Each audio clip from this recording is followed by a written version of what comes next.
talk about everything else. So I'm going to speak mainly about how, as a student and a practitioner of homeopathy, you could look at different conditions.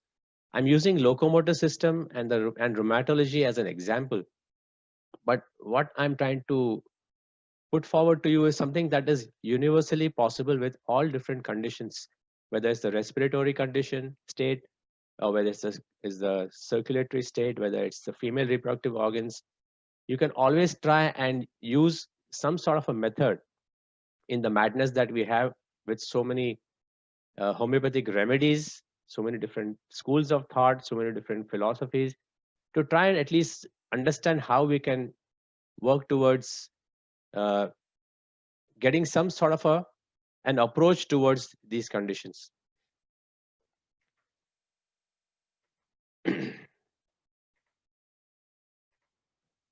So who's a homeopath? The American Institute of Homeopathy defines a homeopathic physician as one who adds to his knowledge of medicine a special knowledge of homeopathic therapeutics and observes the law of similars. So the important thing is you need to have a basic understanding of medicine. And on top of that, you learn therapeutics.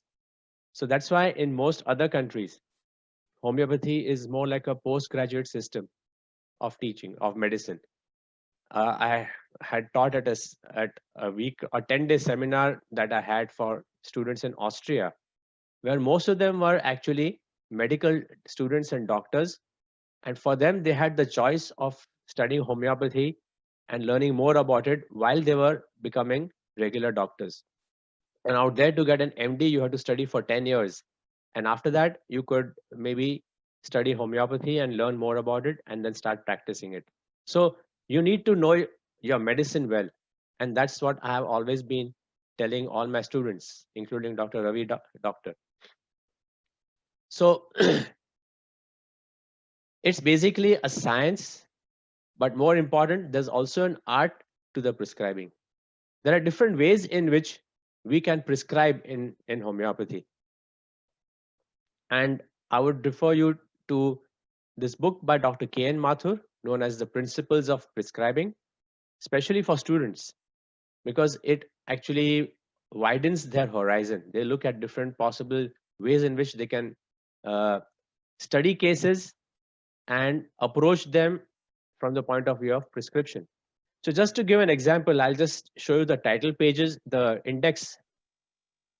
There are different ways that he has mentioned: specifics, prophylactics, external applications, totality of characteristic symptoms, keynote prescriptions, constitutional prescription, psychosomatic symptoms, repertorization, causation, and the list is endless.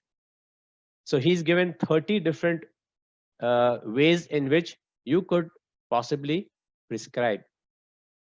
Now, not all would agree with the different methods that he has put forward. In fact, you can now add even more. The current homeopathic world also has uh, the layer theory, the sensation method, prescribing on dreams, so prescribing on delusions. So there are different other methods of prescription that have been put forward. But what it tells you is that with so many different ways in which you can prescribe, you need to make a plan that can be used for every type of disease, for every system, and a plan that can be used by students to study homeopathic therapeutics and for physicians to practice and put the knowledge of homeopathic materia medica in practice. So you need to have a plan. And if you fail to plan, you're planning to fail. Everywhere you see there's a plan. The Indian government always has a 5-year plan. They plan in advance for 5 years so that they know what is going to happen. They budget the things. Every company has a plan. And this wonderful saying is by Benjamin Franklin, who was one of the founding fathers of the United States. He was the one who was instrumental in writing the uh, American sort of a constitution. And he, like Hahnemann, was a master of all. He was a linguist, he was a scientist, he had different varieties in which he was actually an expert. So this is something that you must remember. Make a plan. And you need to plan, because otherwise you're going to fail, especially in practice. You can't afford that.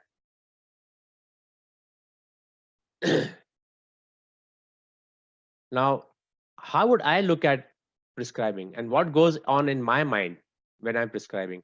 I would look at the acute symptomatology and keep that as one of the possible methods on which I would prescribe. What's the underlying pathology? What's going on? Why is the patient having all these symptoms? What's the miasmatic expression, which you will get anyway from the underlying pathology as well as the past and the family history? Now, for me, what is important is, as a student and as a teacher, comparative study of remedies is very important. Even while I'm looking at a patient and while I'm talking to the patient, there's one window which has opened up in my mind, which starts looking at comparison. Different remedies that could come up for this person without being prejudiced. Think of all the possible remedies that could be used. Compare them as you are studying the case. Compare the remedies in your mind, or maybe look it up, open up your books of Materia Medica, and see whether you are able to make sense of what's going on.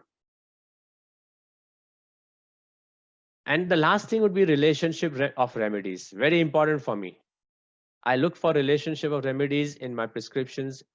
I look for comparison, and I teach this, and I make it a point to make sure that every student and every practitioner whom I come in contact with gives a lot of importance to comparative study of remedies and remedy relationship. And today is going to be no different. There's going to be a lot of comparison. You might feel I'm going out of context, but I like to talk about different remedies and see how we can compare and come to some sort of a conclusion about a particular condition and about the treatment. So let's start with the locomotor system. Most of the time, it's a person who comes to you with maybe pain in the joints or swelling of the joint. Let's take the example of a person who has come to you with an acute pain in the knee, and because it's acute, you need to give acute relief. You cannot say that my constitution is going to work, nothing else has to be given. I'll wait and wait and wait, maybe 10 years, but I'm sure that after some time, my patient is going to respond. I remember when I was teaching at the college, one student came and told me that she witnessed a wonderful response in a case where this lady had amenorrhea for a long time, and the homeopathic doctor in charge, gave one dose of sulfur and waited, and after 1 year she got her menses. Now that is not a cure, and that may not necessarily be because of that 1 year's effect of sulfur on that patient. So you can't wait for so long with a constitutional drug. You need to give an acute remedy. The very fact that there are so many acute remedies, so many smaller remedies in our Materia Medica, means that we have to use them. They're not for display, they're not for show. And so if a person comes to me with an acute pain in the knee, this is a cross section of the knee joint with all the different structures in and around the knee which have been labeled. Now a person has come to us with pain in the knee, worse from first motion, better by continued motion. Our first remedy that even a first year student will think about is Rhus-Tox. But there are two other remedies that have the same modalities. One is Ruta and the other is Calcarea florica. So there are three remedies now. All three have pain in the knee with some swelling. All three are worse initial motion. All three are better by continued motion. And we do not want to give all three combined together. We don't want to make Haka noodles and give a combination of 3-4 things and give it to our patient. We need to find out what is happening. So here now, you have to understand the underlying pathology. So I told you acute symptomatology. What is the underlying pathology? If it was wrist tox, then you find it's usually something to do with the tendon and the white fibrous tissue. So it is mainly extra articular. So the pain in the knee is because it's something to do with the tendons or the white fibrous tissue or the white fascia that is there around the knee joint. If it was the cartilage, the articular cartilage, which was responsible for the pain, and because of damage there or because they were worn out, then I would think of Ruta as the remedy. If there was osteoarthritis, and you might find on X-ray there are osteophytes, there are small bony protrusions on the tibia, on the lower end of the femur, you might find some on the patella, then the drug is more likely to be calcarea floor. So acute pain, similar symptoms or similar modalities, but depending on the pathology, you can still differentiate and give the correct remedy for that patient for that acute state. You might have to follow up later, of course, with maybe a deeper acting constitutional remedy. But we are trying to first give the patient relief and make sure he stays with you, especially for the fresh junior homeopaths. You want to hold on to your patients. You can't afford to let them go because you made a mistake. So you need to understand the anatomy, which part is affected, and the pathology. So it is soft tissue with the white fibrous tissue, the cartilages, and the bony growths because of the osteophytes. Now let's look at another part of the knee joint, and that is the synovial membrane. When the synovial membrane is affected, two important remedies will come to our mind. And in the locomotor system, the first drug that you think of is bryonia. So bryonia is known for its affinity for the synovial membrane. So even the pleura, the pericardium, and to some extent the peritoneum can be affected. In the joints, it is the synovial membrane of the joint. The other remedy that you would think of is apis. Now, how do you decide which one to give? Because both of them will have pain, both will have redness. And if you look at the materia medica, both are right-sided remedies. So you have right-sided remedy bryonia and right-sided remedy apis. Usually you find bryonias in the very initial stage because as we have been taught in the first year itself, bryonia should also be called dryonia because there's a lot of dryness. So you find the synovial membranes are inflamed, but there's no collection of fluid. And as a result of the friction, the patient has pain. There will be a dusky red or a dark red appearance of the skin over the knee joint with the inflammation. In case of apis, there is going to be edema. Apis is known for its fluid collection. So there'll be a swollen joint and there'll be a bright red or a shiny red appearance of the joint. Look at the symptoms then. Bryonia has got stitching pains. Apis more likely will have stinging pains. Stinging pains is a characteristic of apis. There are only two important remedies in the homeopathic materia medica which have got stinging pains. Apis is one, and the other one I'll talk about sometime later when we come across that remedy as we go along with this presentation. So right-sidedness, even now, if you still want to differentiate, you can go from the particulars to the generals. Bryonia is extremely thirsty. Large quantities of cold water at long intervals, while apis will be most of the time thirstless. Look at the tongue. Bryonia tongue is dry, coated, dirty white. Apis would be sometimes bright red. So you might find even at the general level, it might be possible for you to differentiate these two different remedies. Now, we talked about tendon. And we said wrist tox is a very important remedy for anything that goes wrong with the tendon, any inflammation of the tendon causing pain, etc. But are you aware of any other remedy that has an important action on the tendon? Let's go to the repertory. Let's take up Kent's repertory. Generalities. Let's take up injuries. Injuries to tendons. There's only one remedy, and that is anacardium. And what's the relationship between anacardium and Rustox? Antidotes. So you see the way in which our homeopathic materia medica is intertwined.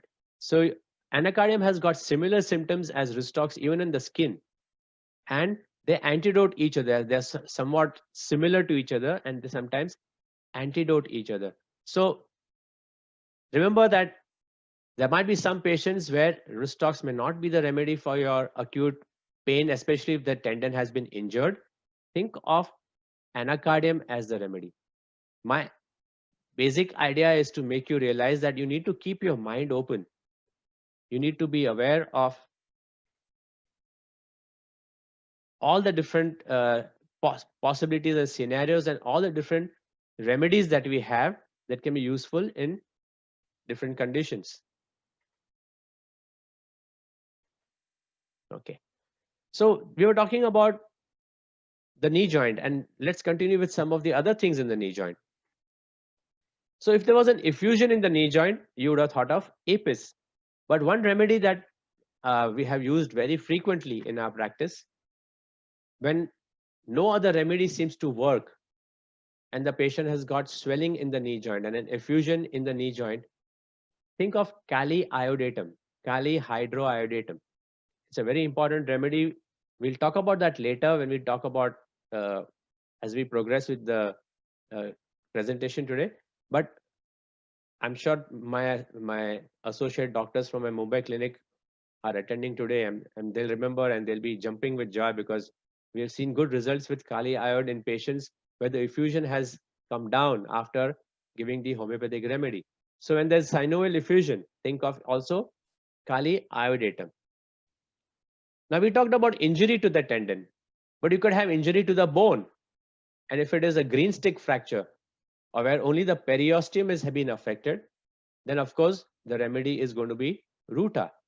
If the whole bone has been broken, then you would think of symphytum.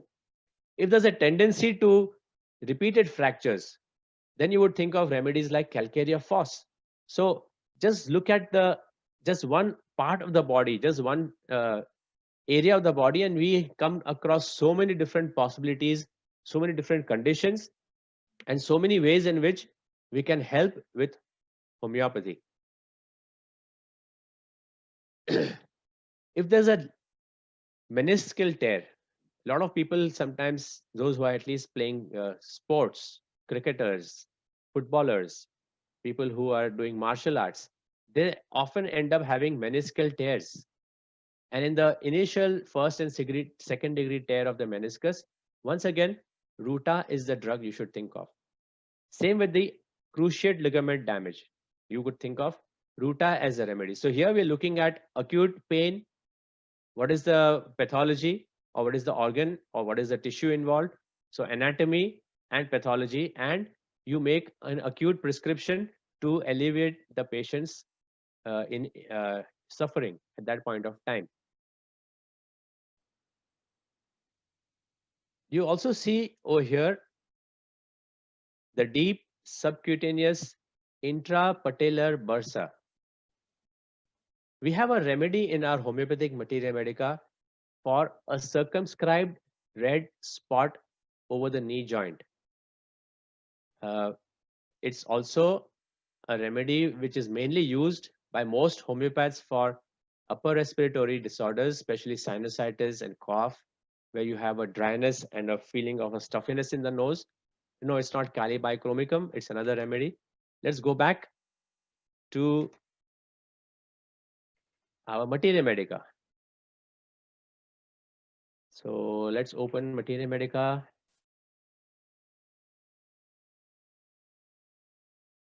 And let's read the remedy Sticta. Let's see, Sticta from Boric. It's a good remedy for rheumatic disturbances, and that's the theme of today's session, rheumatic stiffness of the neck. And as you go down into the extremities, spot of inflammation and redness over the affected joint, housemaid's knee. Now, this is because the patient has developed a bursitis. So this bursa has been inflamed. So housemaids usually they kneel on the floor, the knees constantly touching the surface of the floor, and over a period of time, this bursa gets inflamed, and they get this redness and pain and swelling in that area. So when you have this sort of a bursitis, you could think of Sticta pulmonaris, a remedy for housemaid's knee.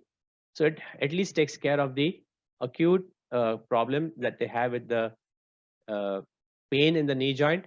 And then later on, you might follow up with maybe physical therapy. You would also advise maybe hot and cold compresses, depending on what the situation warrants, and then follow up with a constitutional remedy. Now, we talked about symphytum, and just for your reference, there's one important feature of symphytum, and that is it's a good drug for backache of wrestlers. So all these sumo wrestlers who lift people and they end up getting back strain, think of symphytum as the remedy. Within the joint, many of our old people, at least not in the US, people in the US don't talk about it. But in India, I remember a lot of my old people, patients used to come and say, Doctor, I feel there's no oil in my joint. So I started having lots of oily food because I want to increase the oil in my joint and there's no lubrication.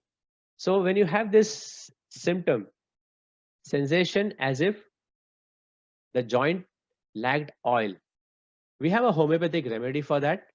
Most of the time, we use it for sciatica. But remember that this drug will also be useful for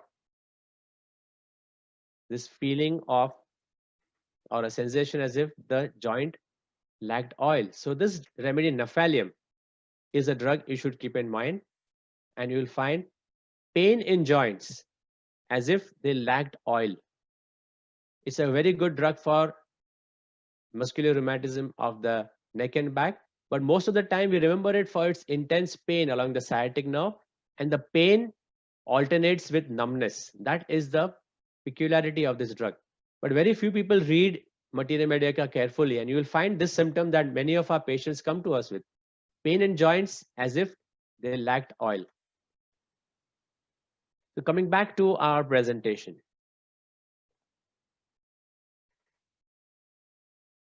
So this is what you would do, or this is how you should look at acute prescriptions.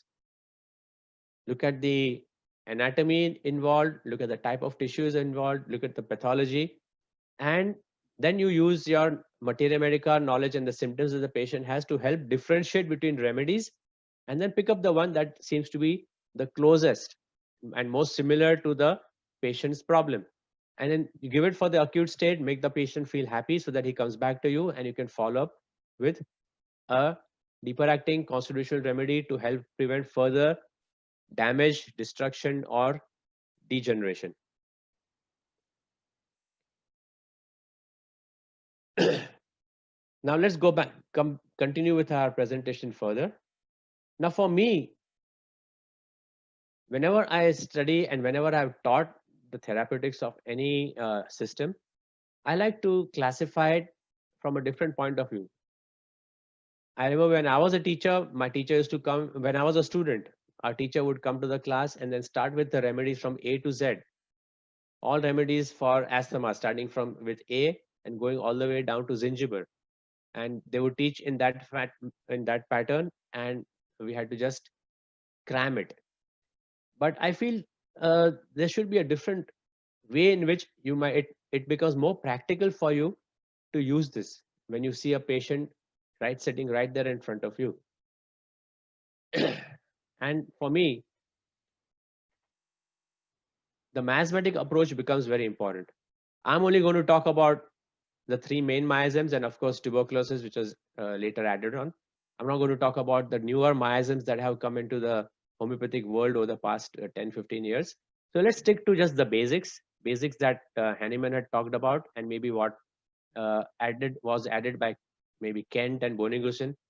I would rather stick to that so that our basics are much more clear, and then those whose basics are clear can go and rise higher and look at the other different miasms and the other different methods of prescribing. But to have this sort of a miasmatic approach, we need to have a very good working understanding of the miasms. I'm not going to teach you homeopathic organon and philosophy right now, but let's list quickly the important symptoms of each miasm. Just a working knowledge that makes it easy for you to classify your patients, whether they are from SORA, psychosis, tubercular, or syphilis. Why is this approach important? Because later on, I'm going to talk about how you can classify some of the deep acting or some of the constitutional remedies under each of these miasms, and then study your patient and study your therapeutics. So if we quickly go through the symptoms of SORA, usually you find there's a history of suppressed eruptions. Most of the time, these are functional disorders. There are more inflammations than actual changes occurring in the organs or in the tissues. There might be a cause, might be suppressed emotions, suppressed skin symptoms, and suppressed normal discharges. So after the sweat was suppressed after overexertion, or they were sweating and they got exposed to cold air, and then they ended up having symptoms, you could think of the soric state. Most of them are worse in the morning. They're worse from motion. They're worse from exertion, new moon. Before the periods, they are very sensitive. So touch, smells, all those cause them to get worse. They're worse in sun. They're better by heat. They're better when the physiological discharges start. So when they start sweating or when they start salivating, you would think of SORA as the underlying miasm. Or when they are better when the old skin symptoms come back. Emotionally, you will find they're hypersensitive, they're emotional, they're anxious, restless, and fearful. So anxiety is more likely to be the cause, more of a neurotic state than a psychotic state from the diagnosis of the mind. They're worse anticipation, they're worse, they have poor concentration, and they have alternating moods. Usually you find dryness, burning, heat. When you have deficiency disorders, that's the time you should think of soric remedies. So you're not going to give the anti-soric remedies to take care of the deficiency, but maybe you're going to help improve the absorption and assimilation of the nutrients, and that is going to help the patient recover faster. Same with metabolic disorders. When you have more of metabolic disorders, the soric remedies are more likely to be indicated. Symptoms of psychosis, there might be a history of suppressed gonorrhea. This has become a very rare thing nowadays because the disease itself has not been so common. At least in the United States, we don't see as many cases of gonorrhea as there used to be some time ago. I think even in India, gonorrhea is not that much of a symptom, that condition that we see, at least in our day-to-day practice. But when you find that when you have overgrowth, as you all know, tumors, warts, when there are fibromuscular affections, so that's where your psychotic remedies become important. When there are suppressed abnormal discharges, so when the patient has a diarrhea which was suppressed by some medication, or they had some other discharges which were suppressed, there was suppuration and they used a lot of ointments and salves, you could think of the psychosis as the remedy, as the miasm. And as we all know, damp, wet weather, change of weather, and natural discharges aggravate them compared to SORA, where they are better with natural discharges. They are better in slow motion. They are better from dry weather. They are better when there's a return of the suppressed discharges, like the menses come back, or when the pathological eliminations start coming back. You'll find that psychotic patients start improving. Now, in contrast to the Soric mind, these people are more suspicious, they're jealous, they have fixed ideas, they are mean, they are anger, they have a lot of anger, and they get violent sometimes. From a point of view of a clinical approach and the pace of the person's symptoms, you find there's always a slow recovery. Most of the Soric patients, they recover quickly and they recover spontaneously. These patients constantly slip back. They improve to a point and then they seem to get worse again.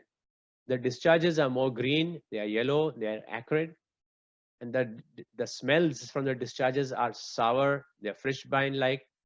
They are more prone to anemia, they have fluid collection or anasarca, and they'll generally have a sore, stiff, lame feeling.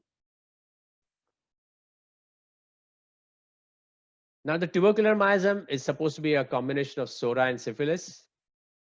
So, ideally, you will find lean, thin, emaciated individuals, flat, narrow chest, hypersensitive states, allergies, and immune responses.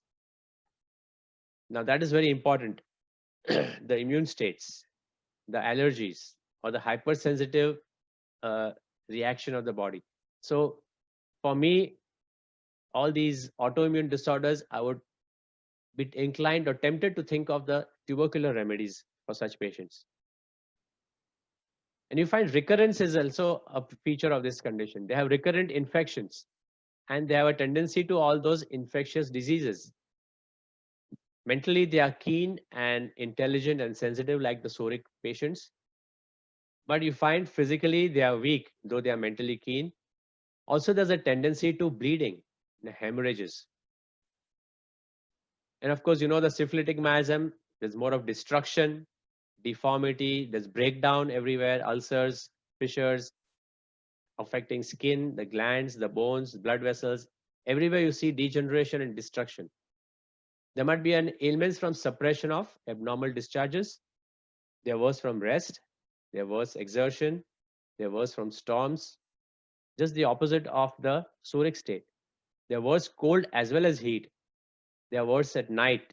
So night aggravation, we all know, is the syphilitic state. They're worse from natural eliminations, like your Soric, the psychotic patient. They're better by motion, they're better by cold applications, they're better by discharges. And mentally, you find there's again a degeneration here. You find that there's a dullness of the mind, slow comprehension, they're stubborn, they're morose, lots of guilt complexes. And again, there'll be anger, which causes violence. There's a lot of rage. Like the Soric, the psychotic state, these people also have slow healing. There'll also be offensiveness everywhere. The sweat is offensive, the discharges are offensive. They have an aversion to meat. They have bony pains or they have periosteal pains. So generally you'll find most of the remedies that have periosteitis, inflammation of the periosteum, you'll find most of those are the syphilitic remedies like Kali iode, Kali bichromicum, asafoetida. All of them have inflammation of the periosteum and they are all more of the syphilitic state. So if you look at the miasmatic evolution in a person, you find that the Soric state is when they are still in a sensitive state. The, the, the vital force is able to react and it's hypersensitive. Psychosis reflects a poor response of the vital force. The patient might progress further as the disease evolves and they go into that hyperreactive and hypersensitive state. But here it's more of the immune response that gets altered and you'll get all those autoimmune disorders coming in. And further, as the evolution of the disease progresses in this patient and he goes into the syphilitic state, there's a constant degeneration, breakdown, and it's difficult for the patient to recover on his own. He needs a lot of expert homeopathic management. So what is the constitutional approach? So now I'm blending We talked about pathology, we talked about miasm. Now we are looking at constitution. How do we marry all these three together? The pathology in the case, the miasmatic underlying miasm in the patient, and the constitutional remedy. So, uh, just for making it easy, I have given you just some examples of different constitutional remedies, more or less uh, related to the locomotor system. You can do this for patients with asthma, where the remedies might be a bit different, but you can still grade them into the soric remedies, the psychotic remedies, the tubercular remedies, and the syphilitic remedies.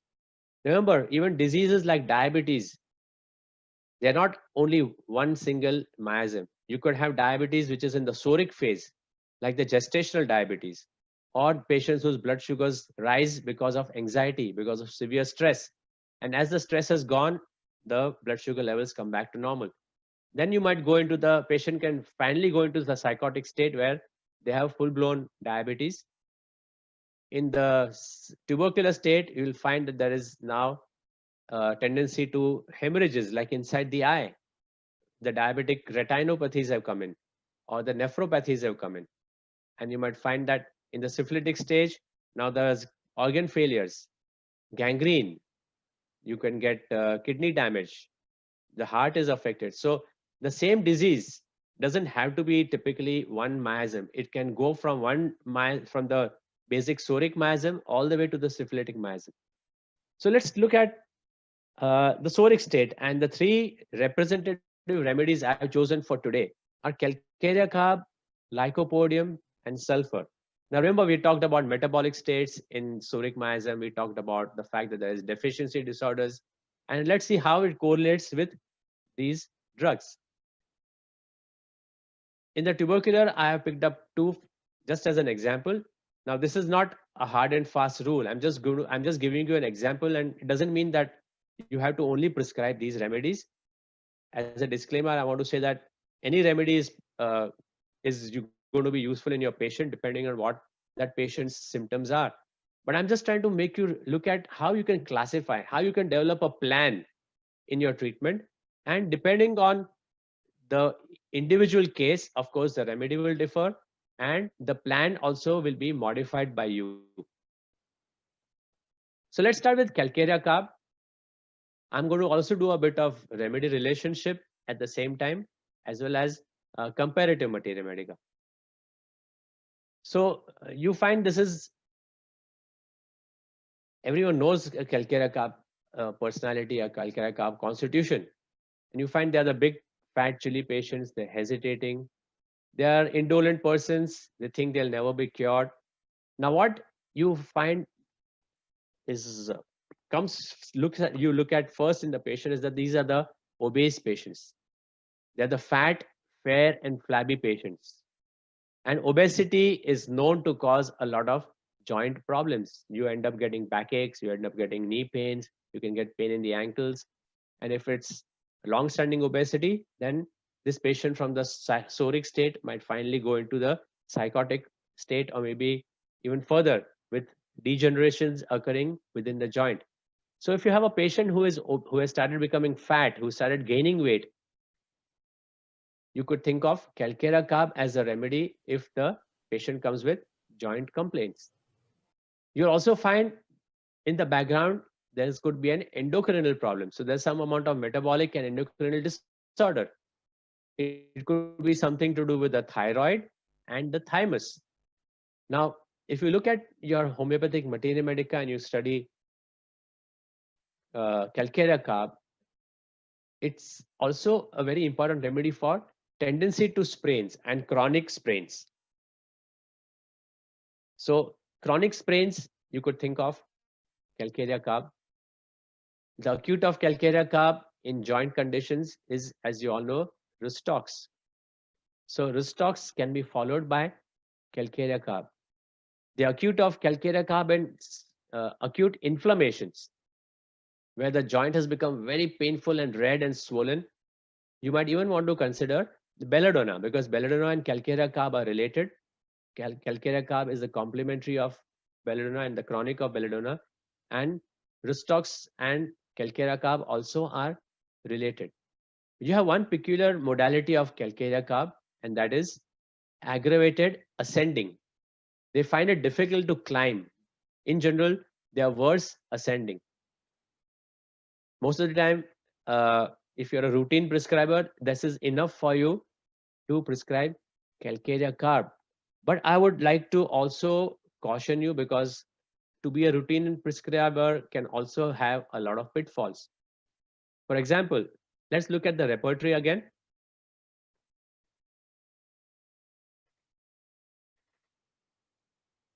So we go back to Kent. Extremities, pain. Let's see, pain. Then we take up knee. And then we take ascending stairs on. That's the rubric, right? That's what we saw. Calcarea carb, we've been taught in our Materia Medica in the first year itself. It's a remedy for aggravation ascending.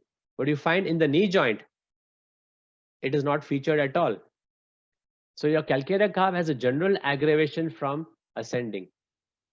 When they climb up, they go out of breath, they feel tired, they feel weak, they might start sweating, they start puffing. But you don't see this in the repertory anywhere. What you see is alumina, you see Badiaga, and you see plumbum and carboveg. Now, this is a drug that has been very much neglected, Badiaga. Badiaga is a remedy that we usually prescribe for the respiratory symptoms. Let's look at the other rubric. Let's go down a bit and see descending steps. Once again, Badiaga comes up. So let's open the Materia Medica of Badiaga. Let's see from Boric. Here it is.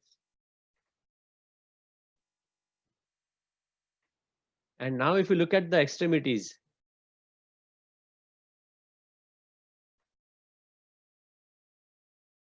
stitches in the neck, scapula, pain and small of back, hips and lower limbs, very stiff neck.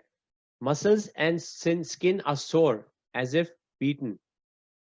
So sore, bruised, feeling as if beaten. What you see in drugs like Arnica, you will find also in Badiaga. Soreness of muscles and integuments, worse motion and friction of clothes with sensitiveness to cold. So the soreness is important. Sore, bruised, as if beaten. And we always end up either thinking of Arnica, we think of Rustox, but because what the mind does not know, the eye does not see. Half the time, we only end up giving Badiaga because the mucus flies out of the mouth and the nostrils like Calicarb. When they cough, the mucus just flies out. That's when we think of Badiaga as a remedy. But this part of Badiaga is often neglected. So as I told you, I'm going to be jumping from one topic to the other, but I'm just trying to give you a different look at homeopathic Materia Medica, how you should be looking at studying the remedies so that you can be better prescribers. Now the complementaries of calcarea carb. Two important remedies that will come up in the calcarea group itself are calcarea phos, where you will have osteoporosis. So there's here now it is basically deficiency, nutritional deficiency, leading to calcium deficiency, and the patient has weak bones, porous bones, and they end up having backache, they end up having pain in the joints, pain in the muscles, pain in the knees, or pain in the bones itself.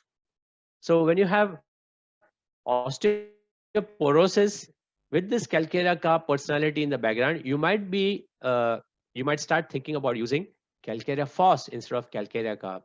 Or if you find there is ossification, you might find exhaustosis, or you might find the patient has come with symptoms or signs of osteoarthritis. You could think of calcarea flor in that case. So when you have osteophytes, when you have exhaustosis or bony overgrowths, the remedy will change with the same calcarea base. The group is the same, but you might want to look at another salt of calcarea. If the patient has got destruction occurring in the bones, glandular involvement with bony destruction. You might also want to look at Calcarea hypophosphorosa, which is again from the Calcarea group, but you are looking at another salt of Calcarea, which might be slightly more useful for your particular patient than Calcarea carb. So keep your mind open, look at different possibilities that you have, and try to study that. Now, thyroidinum. Thyroidinum is a sarcode. Sometimes some of your patients might need thyroidinum while they are being treated with Calcarea carb.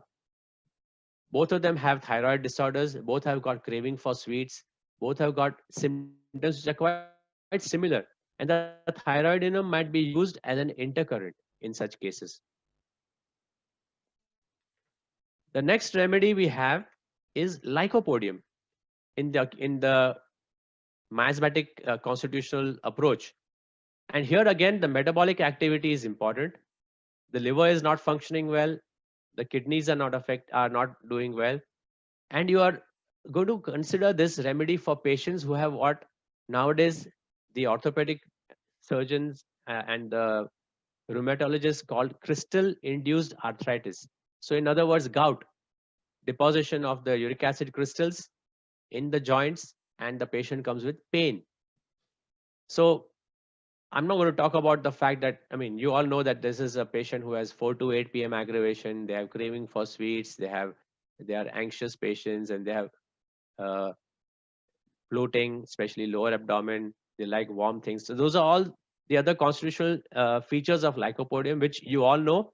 And I don't want to insult your knowledge of homeopathy by giving you all those uh, common details. I'm just trying to highlight quickly the role of lycopodium as a psoric remedy in conditions where the locomotor system is affected.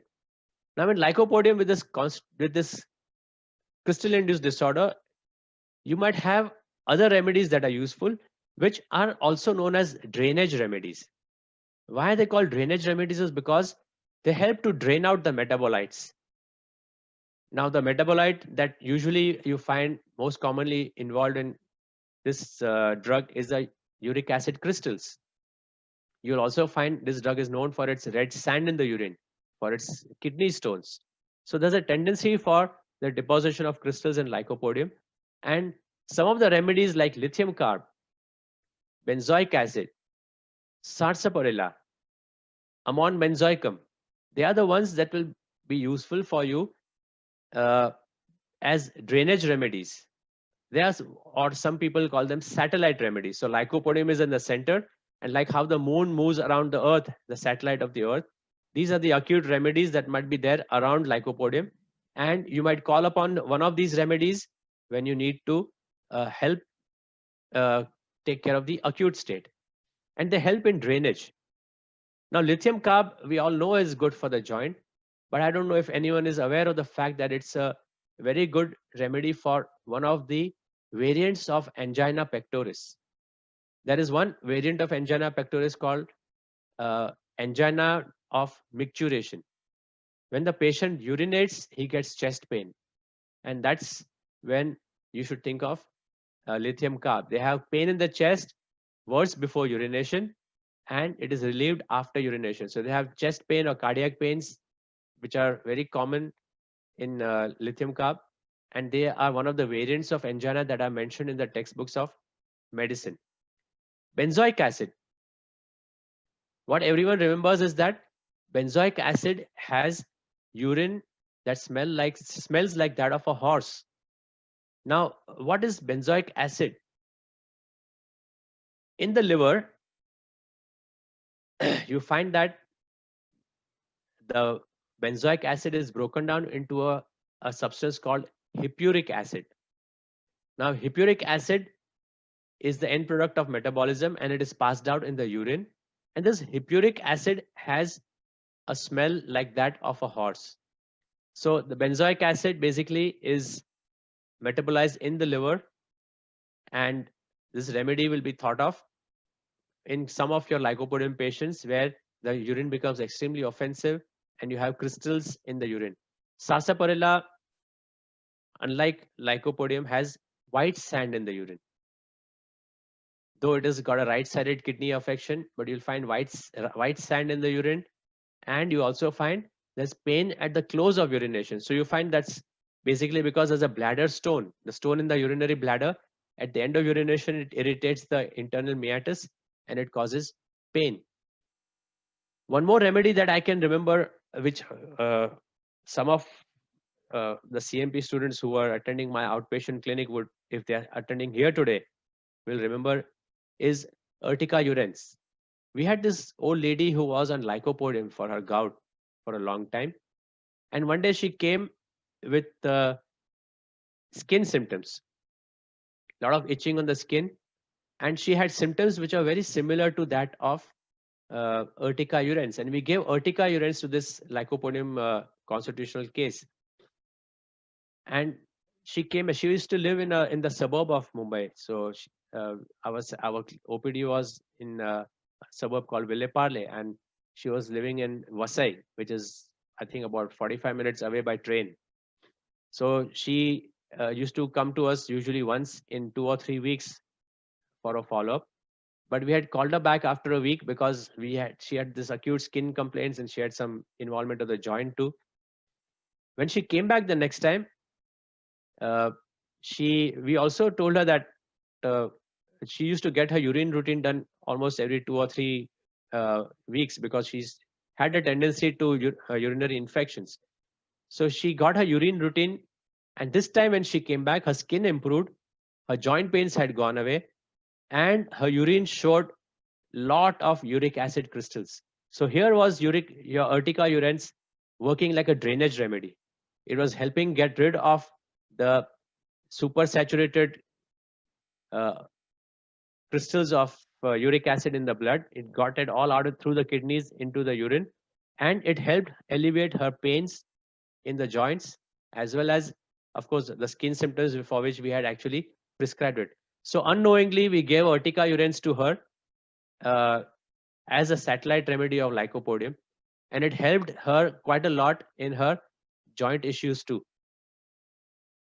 Now, sulfur in joints, people don't usually think of sulfur in joints, but when you have a history of skin symptoms, or when there are suppressed skin symptoms and then the joints are affected, you could think of sulfur.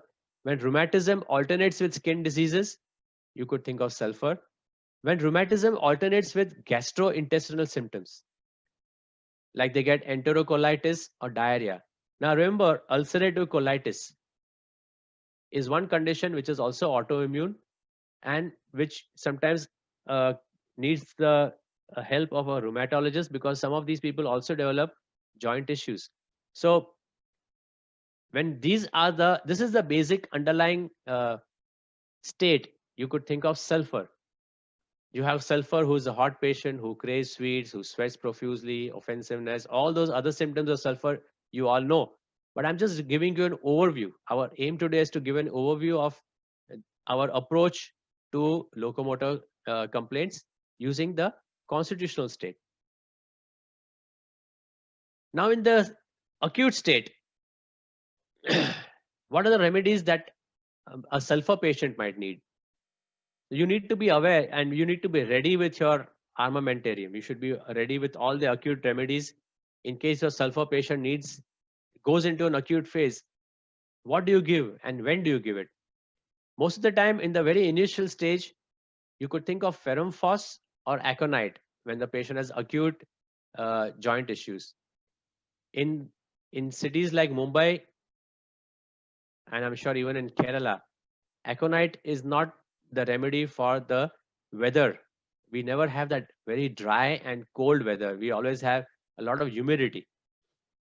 But in places like where I'm living in the United States, in California, you always have dry, cold winds. That's where aconite becomes much more useful. So aconite, people, lay persons usually prescribe left and right for all acute things like fevers, headaches. Sometimes it works, sometimes it doesn't, because it doesn't really fit the causative factor, at least in countries like India. Out here is different. So ferrum phos and aconite would be the remedies you could think of as a very initial stage in a person who needs sulfur. This is followed by bryonia. So the next remedy that you could think of from the acute stage of aconite of ferrum phos, the patient can progress into a bryonia state. Or you might see the patient for the first time in the bryonia state, a hot patient, right-sidedness, worse from slightest movement, better by continued motion. Now, what happens to bryonia? Bryonia can be followed by two different states. Some of your bryonia patients will suddenly develop the opposite modalities, and the Rustock state becomes very prominent, and you might have to naturally progress from bryonia to Rustocks. I'm not saying you're going to give alternately bryonia in the morning, Rustocks at night, but as the symptoms evolve and change, you might find some of your cases, I'm sure many of you must have noticed that they suddenly change the modalities. Some of them even change the thermal states, and they go into a different state, and you have to look at the possibility of making a change in your prescription. Bryonia can also be followed by apis. And like we said earlier, there'll be swelling now. There'll be synovial effusion. In bryonia, it was just dryness. Now, apis. Apis can sometimes be followed by mercury. Mercury and apis are two remedies in the Materia Medica which have got stinging pain. Stinging pains are marked in these two remedies. So there are two remedies you should keep in mind when a person comes with stinging pains: apis and Merck salt. Now, apis sometimes moves into this Merck salt state, and now you'll find all the mouth symptoms, tendency to salivation, ulcers in the mouth, offensiveness, throat gets affected, there was bad smelling sweat. Some of your Merck salt patients might even go further, and they might go into a pulsatilla state, and later that pulsatilla moves into silica. Remember the cyclical relationship of pulsatilla, silicia, fluoric acid. Similarly, just now we just studied the cyclical relationship of calcarea carb, lycopodium, and sulfur. They actually form a cyclical relationship. And coincidentally, I've also put them up as representatives of the soric miasm. So if you look at Ristox is again followed by calcarea carb. And calcarea carb can be followed by sulfur with lycopodium in between. So you find there's a good relationship of remedies developing here too. Now, also what I would like to point out here is inimical relationships. Rustox and apis are inimical to each other. You can't give one followed by the other. Bryonia and the calcarea carb that we had put up here which follows Rustox are inimical to each other. So often in our practice, I'm sure my associate doctors will be reminded of what I've been telling them. Many of our calcarea carb patients suddenly develop acute symptoms where it looks like they have got bryonia symptoms, but bryonia and calcarea are inimical. Merck salt and silicia, they are inimical. So you normally have to end up giving a remedy which is a buffer remedy in between. Either it could be Heparsulf, in some cases maybe it could be Pulsatilla. So those are the buffer remedies that help to prevent the aggravations that might occur because of the inimical relationship. So this is as far as the soric state is concerned, and some of the remedies that you could think of in the soric miasm. Now in the psychotic miasm, we had talked about three remedies. One was natrum sulf, the other was thuja, and the third was causticum. Natrum sulf is a hydrogenoid constitution. Let me go back to the sulfur again. Swelling. Apis has got swelling. There's effusion. There's collection of fluid. Sulfur is a very important remedy for absorption of fluids. If you look at all the different books of all the different authors, you'll always find that there's mention of sulfur as a remedy for absorption. It helps absorb fluids. And you find that even the remedies that have sulfur as part of it, like natrum sulf. Natrum sulf also has got something to do with water. It's a hydrogenoid remedy. Max sulf. The allopaths, they use max sulf, magnesium sulfate poultices. When you have abscesses and they want to drain out fluid, they'll apply max sulf to it. Kali sulf. Kali sulf has a lot of rattling in the chest, almost like your antimtart, where you have a lot of rattling and in the chest and collection of fluid within the lungs. So wherever sulfur is there, you will find there is always something to do with water, and it helps in the absorption of water.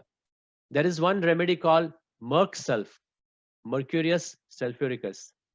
Just for your, let me just open that remedy, because very few people are using it. And so let's read the Materia Medica. Merc sulf.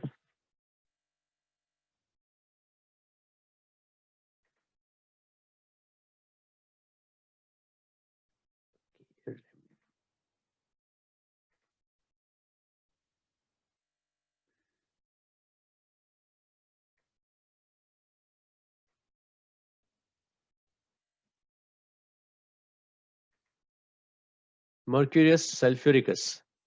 Hydrothorax. If occurring from heart or liver disease, dyspnea, has to sit, cannot lie down. So it is as important as arsenicum and hydrothorax. This is what Dr. Lippi had to say. So when you have patients who have pleural effusions, you give drugs like Kalicarb, you can possibly think of drugs like Apis. Nothing seems to work. You could think of Merc sulf, Mercurius sulfuricus, for the fluid.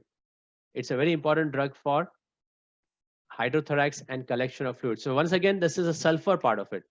Sulfur is important in absorption of fluids everywhere. And that's something that I felt you should keep in mind when you're looking at the study of your homeopathic medicines. So natrum sulf, again, there'll be a deficiency of the liver and kidneys like you had in case of lycopodium. But now you find there's more of swelling of the joints. There might be a history of gonorrhea. They're more hydrogenoid. And complementary remedies, once again, Rustox is the acute remedy which seems to be useful in the psychotic state as well as the soric state. Some authors recommend that you give Rustox in the morning because the time of aggravation of Rustox is evening and night. So if you give it in the morning, you might be able to take care of that evening aggravation. And in some susceptible persons, you give it in the evening, it might aggravate them even more. Time of remedy is also very important for a homeopath. When to give the remedy? So sulfur is always given in the morning. It is claimed it works best when given on an empty stomach. Nux vomica is best given at night. Once again, I know I'm rambling, but it's always good to look at remedies, look at comparisons, relationships, and some oddities about remedies. So Ignatia. Ignatia is from the same family as Nux vomica, Luganaceae. But Ignatia should never be given in the evening or night because it seems to make the mind much more hyperactive and then they can't fall asleep. Thuja is best given in the evening. It works best when given to a patient in the evening. Arsenicum album, never give at the time of aggravation. So never give around noon and midnight because it might just make the patient worse. So natrum sulf, the acute remedy that you could think of is Rustox, especially when you have the damp weather aggravation.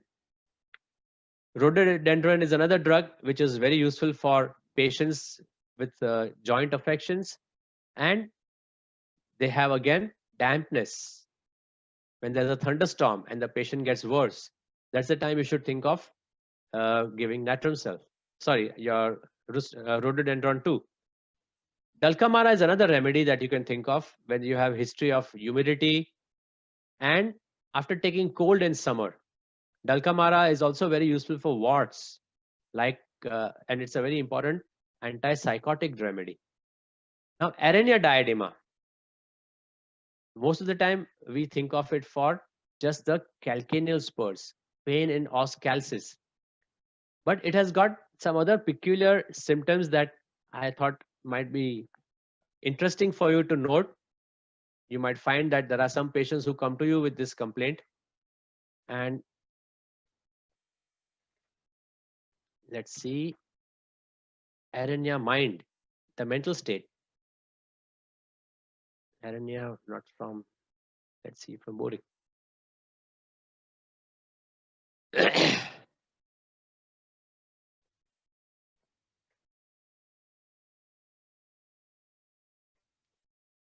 Confusion of the mind, better by smoking in open air.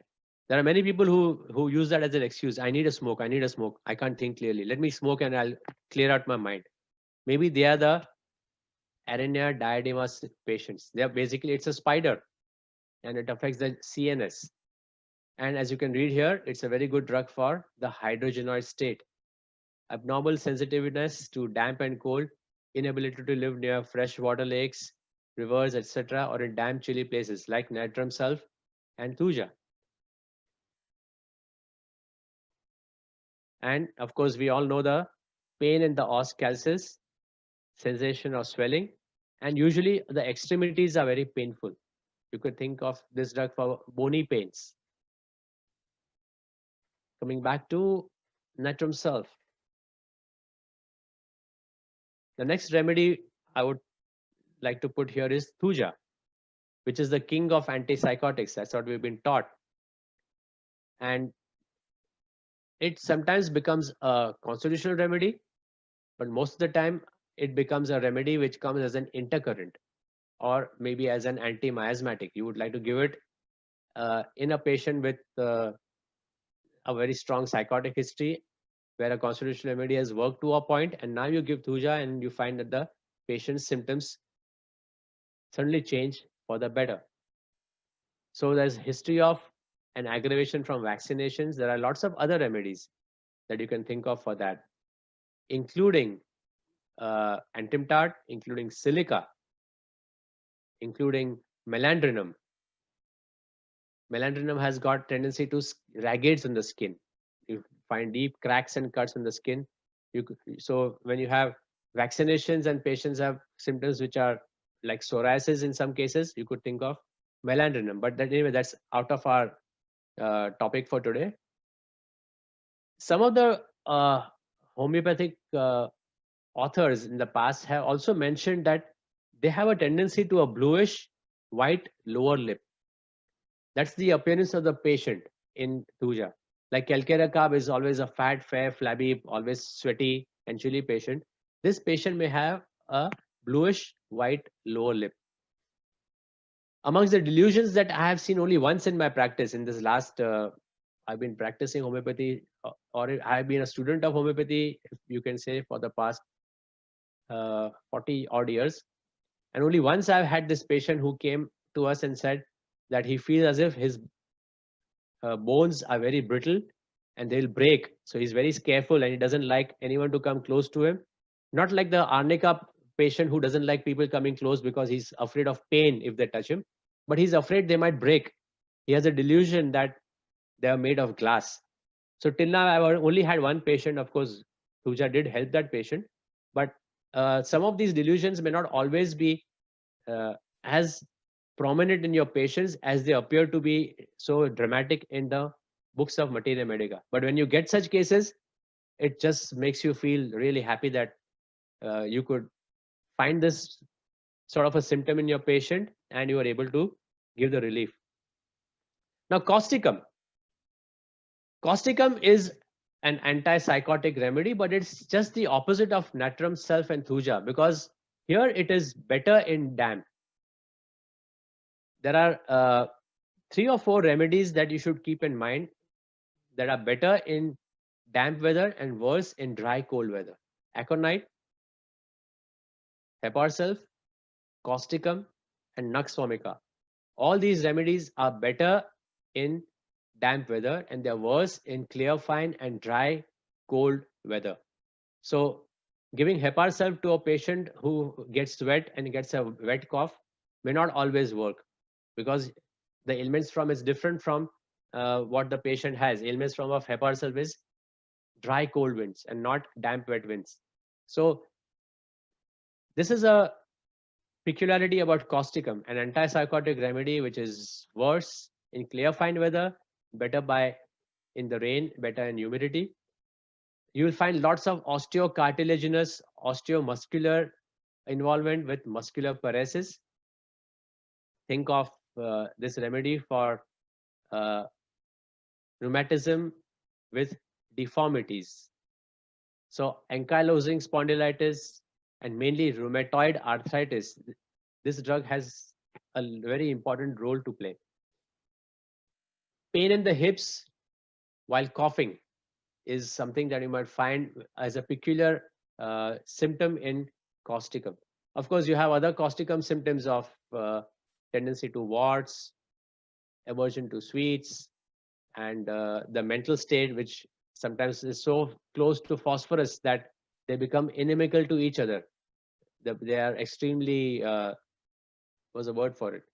They go out of the way to help others. They are very sympathetic towards others suffering. So causticum is a remedy that you could think of with people who have rheumatoid arthritis. It, in fact, almost becomes a sort of a representative of patients who need a remedy in rheumatoid arthritis. Now, coming to, since we are talking about rheumatoid arthritis, there are certain things that have happened in recent, they're not really recent advances, but things that many people may not be aware of. And in the management of rheumatoid arthritis, there are three things that are very useful nowadays in practice. Two of them, of course, are very important. One is the anti-CCP antibody, which is the anti-cyclic citrullinated peptide antibody. The other one is the Vectra DA score, which helps to actually tell you whether the patient is improving or not. Till now, we only had the RA factor. We were relying on the RA factor, and we were relying only on ESR or CRP, and mainly on the patient's signs and symptoms to decide whether the patient has improved. But this Vectra DA score is something that really helps you as a clinician know how well the patient is doing, and even the patient also realizes how well they are responding to the treatment. The third is the Proteus mirabilis infection. Very important, because it starts making me, my antennas start twinkling and tingling, and I start wondering whether we can use this in our practice of in homeopathic practice. So what is the anti-CCP antibody? So most of our patients, about 50 to 90% of RA patients are RA positive or the rheumatoid factor positive. But it is not really specific to the RF, to rheumatoid arthritis, and there are many other conditions also that can cause the patient to be positive. Or sometimes you have false negative. So you have a lot of seronegative RAs. You have seropositive RAs, but you have quite a lot of seronegative RAs where all symptoms and signs of RA are there, but RA test is negative.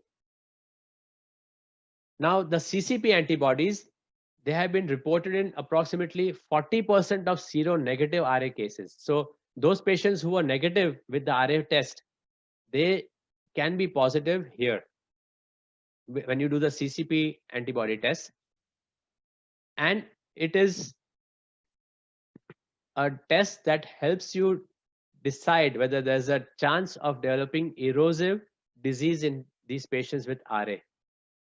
It is much more specific to rheumatoid arthritis than the RA test. So RA test can be false positive in many other conditions.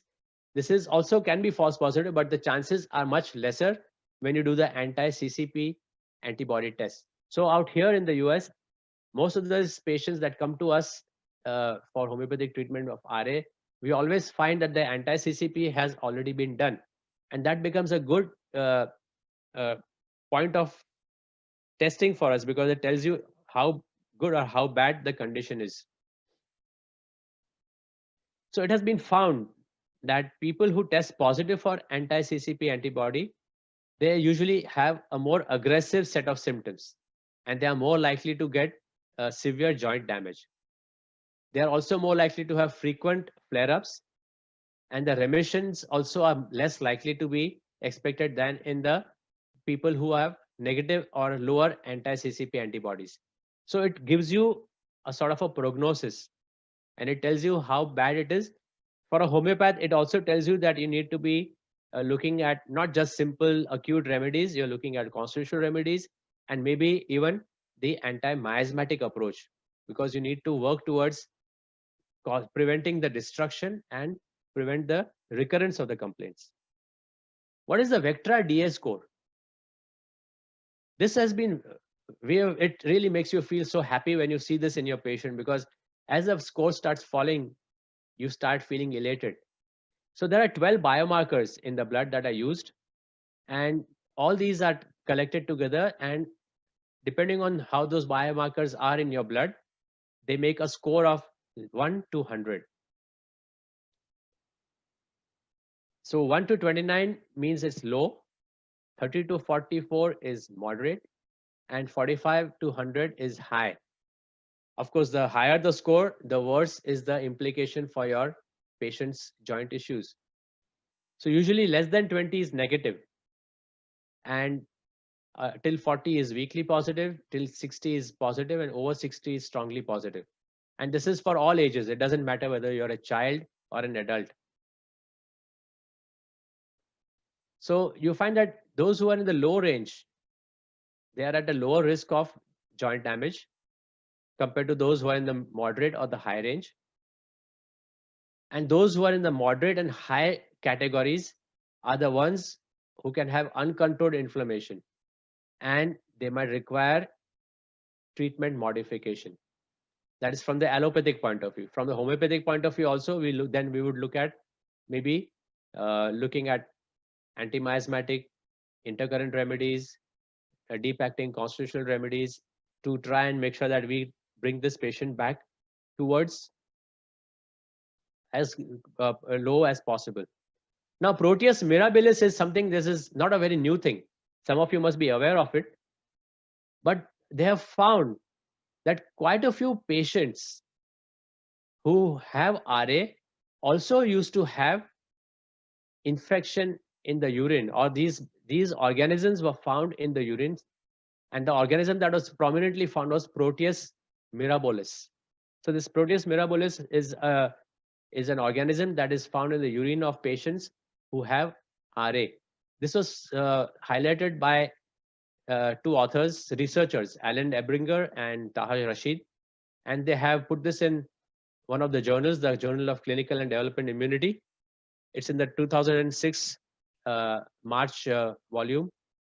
So volume, and it's something that's worth reading because it tells us that urinary tract infections could be responsible for triggering rheumatoid arthritis. The organisms have antigens which are similar to some of the tissue structures in the body, and this cross reactivity between these bacteria and the RA targeted tissues leads to the flare up of the disease, and it causes the formation of the autoantibodies. So for me, this is very important because now I wonder, should I also look at bowel nosodes? All our bowel nosodes are based on the fact that there are organisms found in the stool of our patients, of those patients, and then they have been able to come to some conclusion about the remedies. And you have Bacillus number 7, you have Morgan Pure, you have Gartner, you have Dicentrico, Psychotico, different bowel nosodes in homeopathic practice.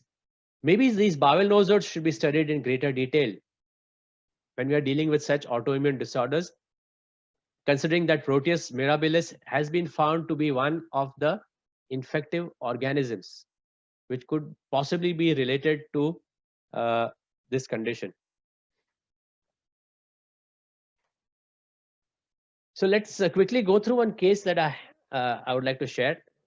I don't want to give you details about it, but in light of what I just talked about, the anti-CCP antibody as well as the Vectra DA score, So this lady, she was 40 years old when she came to us in 2015. She came with the classic symptoms of, they're all common symptoms that she had: stiffness and pain in the joints since January 2015. She came to us in March. She had a flu at the end of November 2014, and she had sore throat and fever which lasted for a long time. Since then, her ear got blocked, and a month later, her joints started getting very stiff. And she had morning aggravation of the stiffness. She was worse in the evening after working on the computer. Most people here in California are in the computer industry, so they're always on the keyboard and the laptop. She was worse from overexertion. She was better by continued motion. All features of uh, common symptoms of rheumatoid arthritis. At the same time, it makes you think of superficial remedies and acute remedies like Rustox. Worse, better by continued motion, stiffness in the joint, worse in the morning, and better, and again worse in the evening after overexertion. So she had right-sided affinity. It started in the right index finger, and then it went to the all the fingers on the right side. Then she got the left side. Then she also had pain in the left heel, in the right heel. The foot also was hurting her a lot, and she had a right shoulder pain. The right ear was always blocked. She developed a tendency to catch colds, usually every winter. And nowadays, she was getting tired on exertion. She had a craving for eggs. Very cold extremities in winter. Extremely chilly patient. We've written chilly 5 marks.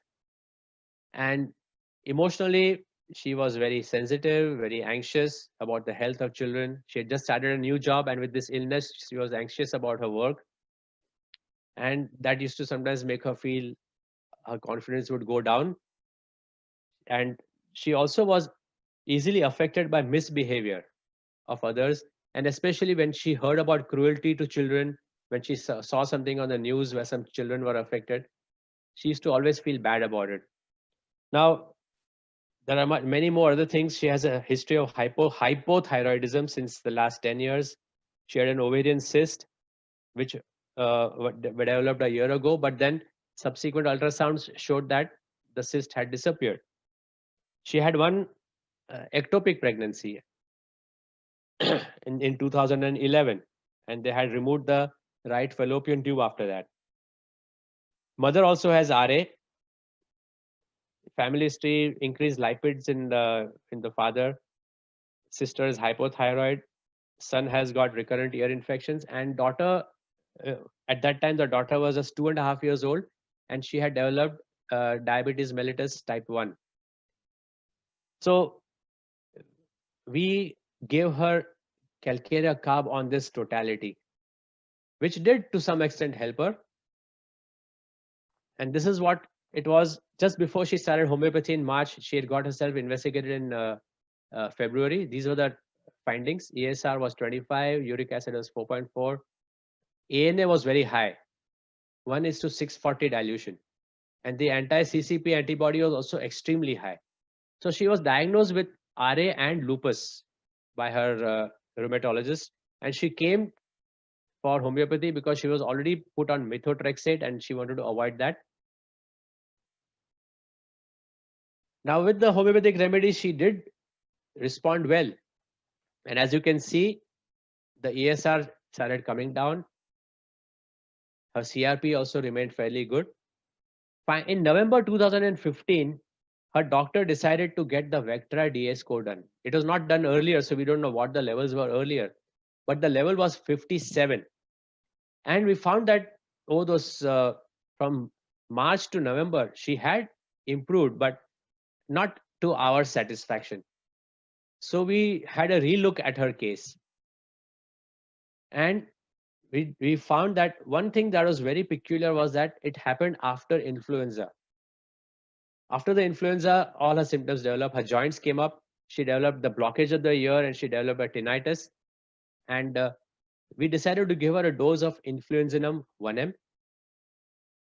And we then saw her after 4 weeks that the general tendency out here is to give follow-ups, is to see our patients once in 4 weeks, not like in India where we see once a week or once in 2 weeks. So symptomatically, she started improving after we had given influenzinum. And then we found that as we had retaken the history, and we found that she was just doing fairly good with Calcarea, but not as much as we expected. We also found there were quite a few things that made us think of causticum as a remedy. Like we found there's a marked aversion to sweets in this patient. We had stuck ourselves onto eggs craving, which was not as marked as, I mean, it was not 3 marks. She just said that she loves eggs, and we used that to make a prescription. So sometimes these hurried prescriptions or prescriptions made because you want to give a particular remedy are not good in the long run. And we decided to change, and we put her on causticum, and she has been on causticum ever since. And then we found the doctor repeated the Vectra DA score in July 2016. It came down to 28. It became half. In October 2016, it came down even further by half and became 14. And February 2016, it again became 14. She got lost to follow up because she said, I'm feeling better. Her methotrexate tablets had come down to only 4. She was almost on 10 or 12 when they started. And she came down to 4 after we started causticum. So she was taking 4 tablets of methotrexate, and she said, I'm comfortable with this. I don't want to spend too much money on homeopathic treatment as well as paying my doctor. So I'm taking a break. If I feel that the symptoms come back, I'll get back to you. She did come back to us after 2 months in April 2017, not because of her joint symptoms, but because of acidity. And at that time, we gave her natrum phos. So natrum phos is not just a remedy for acidity. If you look at the joints, you'll find a lot of joint complaints. In fact, in the biochemic system of medicine, natrum phos is the remedy for even gout, and it's a very good important remedy for all sorts of joint disorders. Now silica, going to the tubercular state now. Silica is a drug where you have deformity with ankylosis, like what you saw in causticum. There will be some ankylosis. You'll find suppuration with destruction of the bone. There'll be sinuses. So you'll find here there's more of infections occurring in the bones and in the periarticular tissues. So when you find that the bones are affected, think of Cilicia. Or when you think of joints, where there's infection in the joint, you could think of Cilicia. But when there is inflammation inside the joint, like the cartilage, you could think of Ruta. And as we said earlier, the white fibrous tissue or the tendons, you could think of Rustox as the remedy. Pulsatilla,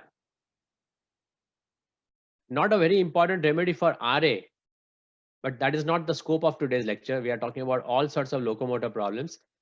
And you'll find here the circulatory symptoms are very important. And you'll find there's a lot of venous and capillary congestion, like you see in Ferrum metallicum. You see in Sanguinaria canadensis, which is also a very important remedy for shoulder joint. Both Ferrum met and Sanguinaria are useful in frozen shoulders. Ferrum met usually affects the left, and Sanguinaria will affect the right. So the frozen shoulders is where these 2 remedies are useful. While in case of Pulsatilla, it could be any of the joints. Even colchicum has got venous and capillary congestion, but it's more for gouty conditions. So symptoms or pathology is similar, but you find that the sphere of action changes. Colchicum will be for gout, Ferrum met and Sanguinaria will be for the shoulder joints mainly. Pulsatilla is also known for its erratic pains. The pains are shifting, like you see in Calicarb, Calibi, like caninum, and another remedy that we'll talk about later, Stellaria media. But when you have fixed pains, where the pains do not move at all, then you could think of natrum sulph, you could think of Thuja and Cilicia. So these are the things you have to keep in mind. When a patient is talking to you, this is you are opening a lots of windows in your computers on. You open up one more window which says relationship, one window which says compare and contrast, one window which talks about pathology, and try to see if you can blend everything together. And one window would be PQRS. So here the PQRS is erratic pains, shifting pains. Some of you might have attended my webinar in the past on the scientific approach to homeopathic prescribing, where I had talked about pulsatilla and how you can derive those general symptoms of pulsatilla: worse evening, worse, better in the open air, better by slow, gentle motion, and how those symptoms are evolved in that particular remedy. So here the erratic pains are very important. Pains come gradually, but they disappear suddenly. And of course, the patient is thirstless, the patient is chilly, the patient is peevish. I'd also explained in that webinar about why the pulsatilla patient is chilly and why more the pains, more the chilliness. So anyway, that's a different thing outside the scope of today's topic. Now, there's this British girl that I'm treating since 2013. She was 8 years old when I saw her. She's now 15. A known case of rheumatoid arthritis and uveitis. So two autoimmune disorders at the same time. The eyes as well as the joints were affected. She had a viral fever in 2010, and she got joint pains. And 2 weeks later, the patient's joints were all swollen. She could not climb down the stairs. Her ANA also came positive. And initially the knee was affected, then it spread all over. And then in 2012, they went for a routine eye examination. The rheumatologist felt they should just get the eyes checked. She was asymptomatic, but they found that she had inflammation inside the eye. It started in the right eye in January, and then in April, when she went for a follow-up, even the left eye was affected. In both the eyes, she had some amount of inflammation, though she didn't have too much of symptoms. Even her eye pressure was high. So she was given again methotrexate by her physician, and she was not apparently responding well to methotrexate because the joint symptoms got worse. She could not even extend her joint. This is the maximum she could do. She could not even extend it further than that. So her joints were stiff. Her knees were swollen. She had difficulty in walking. Fortunately, even though she had inflammation in the eyes, she didn't have any visual symptoms. Emotionally, she was a classic pulsatilla child. Weeps easily. She feels guilty about doing things. She feels friendless, especially in school. She felt there was nobody who was friendly with her. She felt she was all alone. She had that forsaken feeling. So magnesium is not the only drug you should think of when a person has that forsaken state.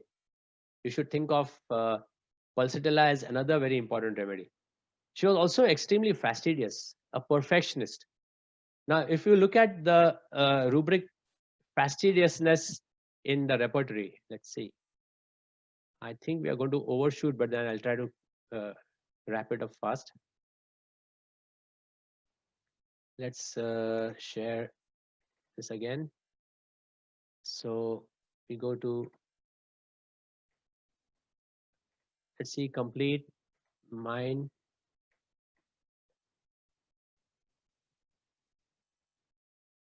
Fastidiousness. We all know carcinosin is fastidious, but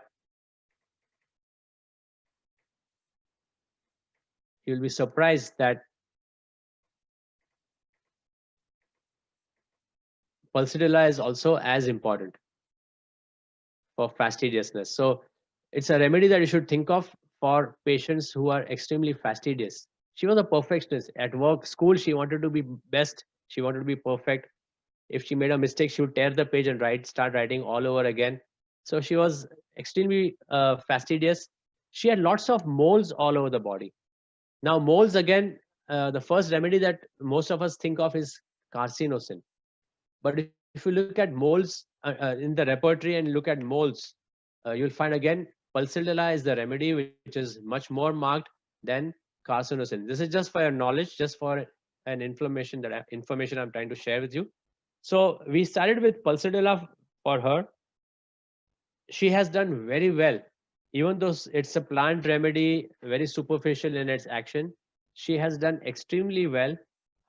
She used to visit uh, the Children's Hospital in London, which is on Great Ormond Street, ORMOND. Now, this is very important for me to talk about because just next to that is the Royal Homeopathic Hospital. The Royal London Homeopathic Hospital is on the same street as the Children's Hospital. This is the biggest hospital they have in London for children, and just on the same street next door is the Royal London Homeopathic Hospital, which I had visited, I think, in 2008 or 9, long time ago. So she was going there regularly for her checkups with the rheumatologist. There's also another specialty hospital called Moorfields Hospital where she gets her eyes checked. And I think within 6 months of homeopathy, her uveitis had disappeared, her pressure came down, and the intraocular pressure came back to normal, and her joint started opening up. The stiffness of the joint and the flexion deformity that she had started improving. She got a range of movements started improving and coming back. Her swelling of the knee joints improved. She could start running. We did give her carcinosin intermittently as an intercurrent drug. I think the 1M potency has been given in the last 7 years, at least 4 or 5 times we have given her carcinosin, but most of the time she has been on Pulsatilla and placebo as and when needed, and she has done extremely well. So sometimes even the superficial plant remedies can work wonders if they are very closely similar to your patient's symptoms. Though of course you might have to end up giving either a drug that follows it well or maybe an intercurrent remedy.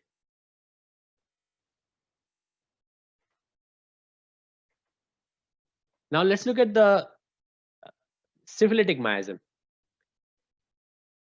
Here we are going to see destruction, and Kali bichromicum is one remedy that we can think of. Most of us look at Kali bichromicum only from the sinus point of view, or the sinuses. But here you have migrating bone pains. And the pains are along the bones, on the margin of the bones or the periosteum. There can be spotty pains. The bones feel sore and bruised. And you might find that the rheumatic symptoms alternate with the stomach symptoms. You know the stomach symptoms, pain in a small spot in the stomach, etc., etc. So Kali bichromicum is one of the representatives of the syphilitic miasm that you might want to look at. It's a neglected remedy from the point of view of joints, and that's why I thought I'll just highlight that. There are, of course, so many other remedies that we have in the syphilitic miasm that can be used for joint conditions. Kali iode is another important remedy. I told you about Kali iode's effusion in the knee joint. So that's a remedy that you can think of. Very important for rheumatism of the knees with effusion. Sciatica, which drives him out of bed at night. So they can't lie down in bed. And of course, night aggravation is the important feature of all the anti-syphilitic remedies. So you find here there's more of infiltration, there is edema. Almost all the regions are affected: the back, the neck, the heels, the soles. The periosteum is thickened, and the bones, especially the tibia, are very sensitive. So if you go back to your knowledge of clinical medicine and internal medicine, patients who used to have tertiary syphilis would end up having what is called a saber tibia. A saber is a type of a sword. The French used to use a saber as a sword. So the appearance of the tibia would look like a saber. It was curved and it had become thin and narrowed out. And whenever the tibia is inflamed, and whenever there is involvement of the periosteum of the tibia, the syphilitic miasm is very prominent. And in case of Kali iode, you find it sort of embodies this sort of a syphilitic state that you have. So Kali iode is a remedy that you could think of for patients with the syphilitic miasm. A lot of infiltration, a lot of destruction, and leading to a lot of swelling, especially within the joints. Physostigma. Physostigma also has an affinity for the knee joint. Some of your patients can come to you diagnosed with a condition called Baker's cyst, which could be a swelling at the back of the knee in the popliteal fossa. And physostigma is a drug for pain in the right popliteal space. And again, my associate doctors, if they are attending today, they'll remember we've given it to quite a few patients with really good results when they have had pain at the back of the knee joint, especially when the right knee is affected and they have pain there. Give physostigma and it helps to control that. So this is again, of course, deviating from the main topic, but I thought I'll just give you one FYI. Aurum metallicum, the grand anti-syphilitic remedy. Destruction everywhere. There's a physical destruction and a mental destruction. Mental destruction is the loss of will to live. And the physical destruction is everywhere. The blood is destroyed, the glands are affected, the bones are affected. So almost every organ and every tissue can degenerate or get destroyed under the action of aurum metallicum. You'll find the depression is the hallmark of this remedy. There's a great desire to commit suicide. They have depression. They're hopeless and despondent. They have nightly bone pains. It could be pain in the bones of the skull or maybe the mastoid. The nasal bones, they start destroying and you will find that they'll have ozina. The palate gets affected. You'll find there's overgrowth as well as caries. So osteomyelitis. Osteomyelitis is a condition where you could think of this particular drug. One of my orthopedic friends had referred his case to me for treatment of osteomyelitis, refractory to all the antibiotics that were given to him. That patient was in his 70s, and by the time he came to me, he was a frustrated man because he had been having this for almost 2 or 3 years. There was always some amount of uh, discharge from the sinus in the osteomyelitic bone, and he was just suffering, and he was a classic case of depression and aurum metallicum. And we gave him aurum metallicum with excellent response. It started healing, and the sequestrum stopped coming out, and antibiotics were not helping him anyway. So he was only on homeopathy, and recurrent X-rays were taken, repeated X-rays, and which showed that the bone healed to a very great extent. So we got one more orthopedic person who started believing in homeopathy after he saw the result with aurum metallicum. Aurum metallicum has also heart symptoms. They have this feeling as if the heart has stopped and it restarts with a thump. Now I talked to you about asafoetida. Asafoetida is a remedy that you can think of for patients who have osteomyelitis. So again, degeneration, destruction, and of the hardest substance known, that is the bone. The bone is supposed to be even stronger and harder than steel. So when there's destruction of bone, it tells you how deep the drug goes into the human economy and causes about the destructive changes. Even asafoetida has cardiac symptoms. And one of the peculiar symptoms of asafoetida is that they have pain in the chest, which is relieved as soon as they touch the part, but the pain appears somewhere else. So they have pain and they'll touch the part and the pain disappears. So when there's more of a hysterical state, not as much of suicidal disposition, but more of hysteria with destruction, I would think of asafoetida. Aurum metallicum would be more of destruction, a lot of cardiac symptoms, and you'll see the kidneys are going, they're failing. In fact, when you have multi-system failure, this remedy, to talk in mainly in terms of clinical medicine, this remedy would be very useful. Now, apart from the miasmatic approach, you can also look at the study of locomotor system through another approach. Like, for example, look at all the remedies that have neuralgias or the neuralgic pains. One of them would be Calmia latifolia, where you have pains which shoot downwards. And you have pains of locomotor ataxia. So when you have severe pains because of locomotor ataxia going from the spine downwards, or tendency for the pain to always descending pains is known in this drug. Think of Calmia latifolia. Ledum has got ascending pains, and the parts become very cold to touch. They might be purplish, bluish in appearance, but they're not hot, they are cold, and they are relieved by cold. Guaiacum has neuralgia with alternates with numbness. When Dulcamara and Rustox fail, you could think of Guaiacum. Guaiacum also has extreme offensiveness of the breath. Magnesium carb, very important remedy for neuralgic pains. It could be trigeminal neuralgia, it could be dental neuralgia, it could be neuralgia because of sciatica. And the key here is nerve prostration. So nerve prostration with neuralgia, you could think of MAC-carb. If it's general prostration with loss of fluids, then you have Cinchona or China. You can also look at studying the locomotor system from the point of view of just small joint involvement. And you have Actia, you have Cimicifuga, Colophyllum, and Viola. So if we look at Actia racemosa, rheumatic pain in the small joints, especially the wrist joint, swelling of joints from the slightest fatigue. The wrist is swollen, red, and worse from any motion. So they have pain when they try to close the hands into a wrist. They have a lot of pain. Even in the generals, you will find it is a rheumatic remedy, especially the small joints. Tearing, tingling pains characterize it, and it's a good drug for wrist rheumatism. Cimicifuga, basically you would think of it when you have agitation and pain.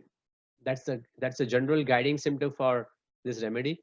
Pain and agitation come together, and you'll find that in the extremities, muscle soreness. In this drug, of course, the bellies of the muscles are affected more than the smaller joints.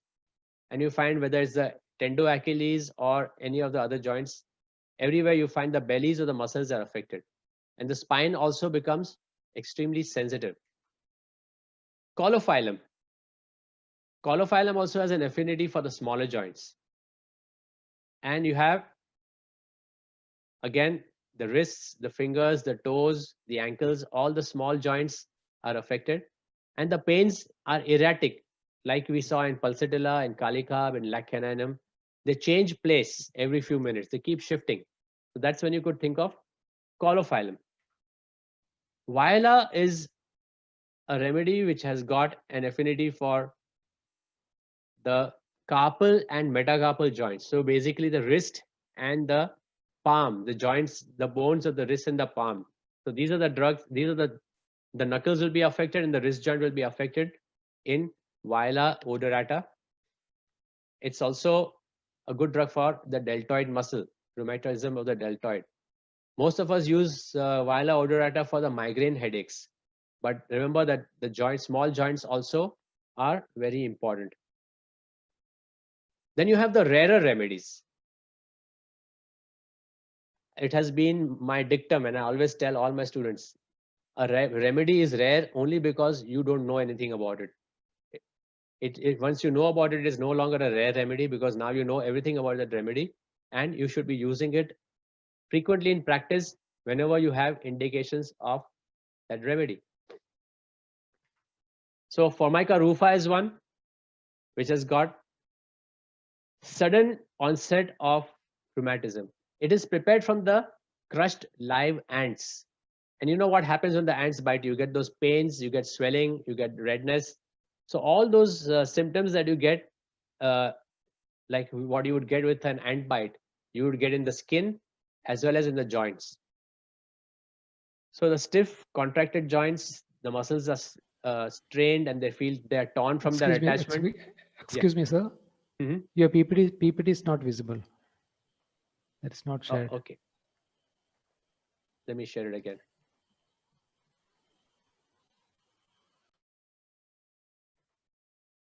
So you are still seeing the... That's repertory we are seeing. Okay, now? Can you see it now? No, it's still the repertory. That's funny. Okay. Yeah, now it's okay. Now it's okay? Yeah. Okay. So Formica rufa is one. And the next is Gaultheria. Gaultheria is wintergreen. Wintergreen is used by allopaths also as a local application. And we should consider Gaultheria as one of the remedies for pains, especially for the sciatic pains. So think of Gaultheria for patients who have come with pain in the joints. Guaiacum. We talked of Guaiacum earlier. It is a good drug for growing pains, stinging pains, and arthritic lancinations followed by contraction of limbs. One of the spheres of action is the nape of the neck and the shoulders. If this area is affected, the shoulders, and then you should think of this particular drug. So aching in the nape, stiff neck, and sore shoulders, think of this particular remedy. Don't only think of Rustox as your remedy for, or Briannia for all patients who come with cervical disease. You could think of some of these remedies which have got maybe more indications that might help you in getting a better prescription. Salicylic acid, again, what is used by allopaths, aspirin of allopaths. So salicylic acid has got swollen knees, they're painful knees. You have articular rheumatism, which is more of an acute onset. Think of this drug when you have worse from touch, worse from motion, and sometimes when you think of Briannia and it doesn't work, maybe salicylic acid might be the remedy that might help in taking care of these complaints. Stellaria media is something that you must keep in mind because it has symptoms very similar to rheumatoid arthritis. There's a shifting pains, there's chronic rheumatism, and pains keep moving from one joint to the other. There's a lot of stiffness, joint stiffness, and there's a morning aggravation. So you see all features of rheumatoid arthritis are mentioned. The morning aggravation, stiffness of joints, shifting pains and darting pains, and it's a chronic rheumatic state with shifting pains. Of course, you know that rheumatoid arthritis is one of the hallmarks in the pathology is synovitis. And you see that synovitis is very important in Stellaria media. So maybe in the acute state, if in case you find you're not sure of which remedy to use, you could think of Stellaria media to give relief in such patients with acute exacerbation of RA, and then go back to your constitutional remedy or get enough time to process the case and then give your constitutional drug. Rhamnus californica is another remedy that is very important for inflammation of the joints.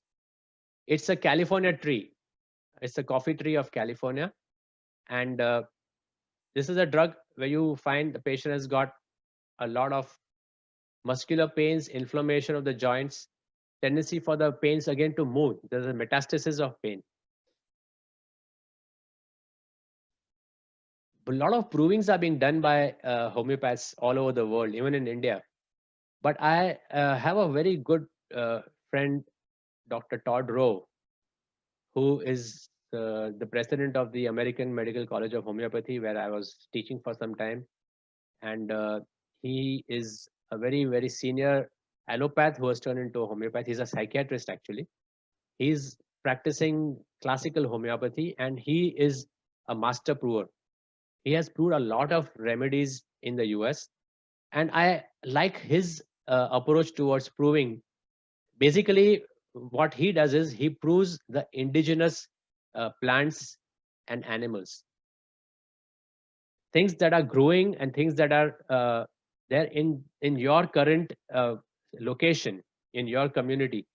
You should prove that because they are exposed to the same climate, the same environment, the same soil conditions, the same weather. Everything is what you are exposed to. So if you prove those remedies and those substances, you might be able to use them in the local community. And I think that's a very great way of looking at it. And he has proved lots of desert plants, because he is in Arizona, which is a desert state. Lots of desert plants, lots of desert animals, and he has found them to be very useful in the problems that people face locally in that state. So California coffee tree is, for me, since I'm in California, becomes important.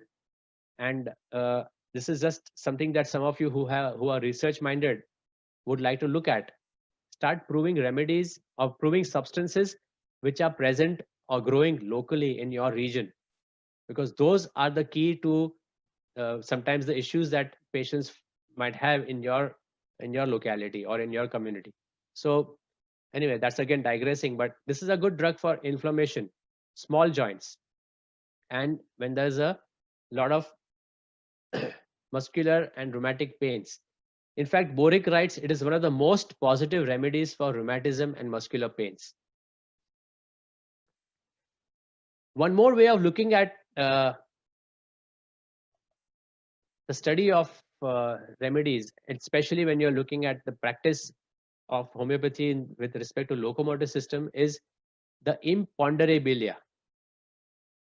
So all those substances which are whose effect can be felt but you cannot see might be very useful to us in our practice. And you find the magnets. Magnetis polus ambo is the whole magnet. Magnetis polus arcticus is the north pole of the magnet. Polus australicus is the south pole of the magnet. They have a lot of extremity symptoms, joint pains, weakness, sore, bruised feeling. So these are the remedies that have been neglected, and it's worth studying them. They might be useful to us as intercurrent remedies to be given when you find that the symptoms have slowed down or the patient stops responding to what you feel was the correct remedy. Radium brome, again, a very important remedy which has got modalities very similar to Ristox. This is again a drug that can be thought of. And in some patients, you might want to read up Electricitas, which is again a drug that could be used. I don't want to go into details. I think we have already overshot. But these are the things that I would suggest you do as homework and self-study. Study these remedies, and maybe you might be able to serve the human population better, because you have some new armamentarium to use against some of these conditions of the locomotor system. I think that brings us to the end of today's session. I think I overshot by half an hour.